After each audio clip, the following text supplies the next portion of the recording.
বেনামাজিকে কুত্তাও পছন্দ করে, কুত্তাও থুতু মারে, শুকরও দেখলে থুতু মারে।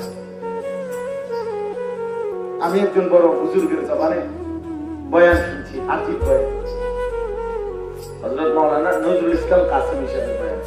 কি বলছে জানেন? বলছে সকালবেলা শুকর যখন সকালে সে চোখ মেলে, একটু একটু করে চোখ খোলে, মানে কুদ্দুর খোলে আবার খোলে না, কুদ্দুর খোলে আবার খোলে না, একটু একটু করে। তো উনি বলছে যে হুজুররা বলছে শুকর আল্লাহকে বলে, আল্লাহ চোখ খুলতাম নি, একটু একটু করে আল্লাহ যেন কোনো বেনামাজি সামনে না পড়ে, এই জন্য একটু একটু করে চোখ খুলে, একটু একটু করে লজ্জা আল্লাহ কোনো বেনামাজি যেন চোখে না পড়ে। প্রথম নজর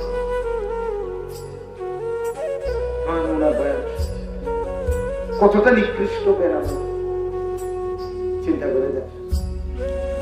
সে মনে করে খায়, বাড়িটা টিপে, মানুষের মাইয়া দেখলে, ভিডিও দেখলে টিটকারি মারে, বা কি একটা মজা আছে। খুব এটা কোনো মজা নেই, গুনার মধ্যে আবার মজা। যাকে সমাজের সবাই ঘৃণা করে এই মন্দ কাজকে, সেটার মধ্যে আবার প্রশংসার কি আছে? সুস্থ বিবেকবান যে কোনো মানুষ এতে বলবে এটা মন্দ। যে ছেলেটা সারা রাত মোবাইলে ছবি দেখে তারে কেউ প্রশংসা করবে? যে ছেলেটা কখনোই নামাজ পড়ে না তারে কেউ ভালো বলবে?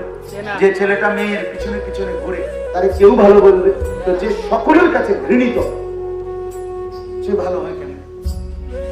সে তৃপ্তি পায় কেন? চলে কেন? খুশি হয় কেন? এত মানুষের ঘৃণা, থুতুনিয়া, একটা ছেলে বড় হয় কিনা? আজকে মা বাপ এটা বুঝেই না। এরা বুঝে কি চরিত্র থাকুক বা না থাকুক, নামাজ থাকুক বা না থাকুক, টাকা পয়সা কামাই, গোগার টাকা যদি ফুটে কামায় খালাস, দেশে থাকতে হোক আর বিদেশ থাকতে হোক, দেহা ইনকাম করছে না, আর কোনো চাওয়া পাওয়া নাই, হাতে টাকা দিতে আছে, টাকা কামাইতেছে, মাইয়েরা কোন রকমে পয়সাও না, মানে মোটামুটি সংসারটা খাইয়া পয়সা চালাইতারে এমন একজন বেডাইতের কাছে বিয়ে দিতে আসছে, আর কোনো চিন্তা নাই। এবারে জামাইয়ের চরিত্র থাকুক বা না থাকুক, ধীর চরিত্র থাকুক বা না থাকুক, এটা দেখার বিষয় না। খাইয়া দাইয়া বালা আছে, বুঝেন নাই কথাটা? খাইয়া দাইয়া যদি বালা, আলহামদুলিল্লাহ বালা, আল্লাহর রহমতে বালা আছে, আমি বলতে হয় আমরা জীবন বুঝছেন না? মানে খানা, দুনিয়া, ভাত মাছ চাল ডাল, টাকা পয়সা, এইটাকেই আজকে মানুষ শেষ ভালো মন্দের মাপকাঠি বানায়। ভালো আছে খানা দানায়, ভালো নাই খানা দানায়, অর্থাৎ টাকা পয়সা কামাই করে না, ভালো নাই। কি অবস্থা যারা খোলাঘাট না জানি না, ভালো কিন্তু না পয়সা ইনকাম, টাকা এই হলো, এটাই বুঝি কথা, এটাই বুঝি মুসলমান।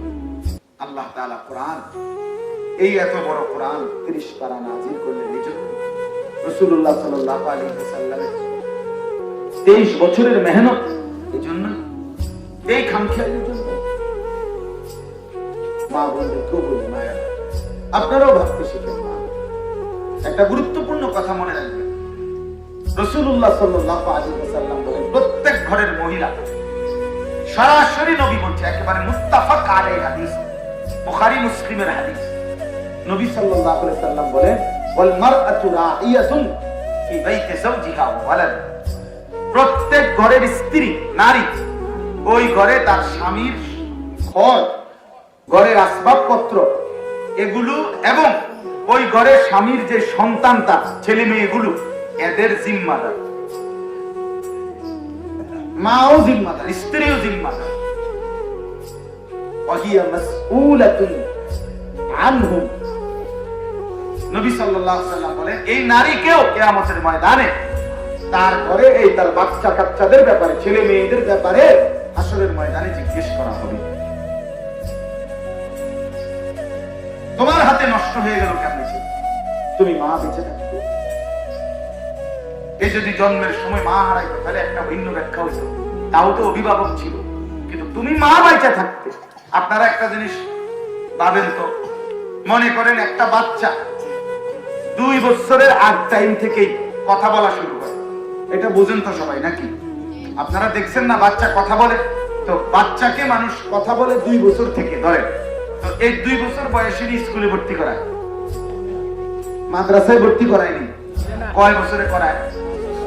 সর্বোচ্চ 6 ধরে, 5-6 বছর, এর আগে তো না, 6-7 বছর। আচ্ছা 6 বছরে আমি ধরলাম, তাহলে 6 বছর বয়সে কোথাও ভর্তি করা, কিন্তু বাচ্চাটা কথা বলতেছে তো 2 বছর বয়সে, তাহলে 2 বছর থেকে নিয়ে 6 বছর, এই মাঝখানের এই 4 বছর এই বাচ্চাটা কথা বলে না? কথা কন না কেন? এই 4টা বছর তারে কথাবার্তা চলাফেরা শিখাইবার কি কারো দায়িত্ব নাই? এই সেটা মা, সেই দায়িত্বটা মার।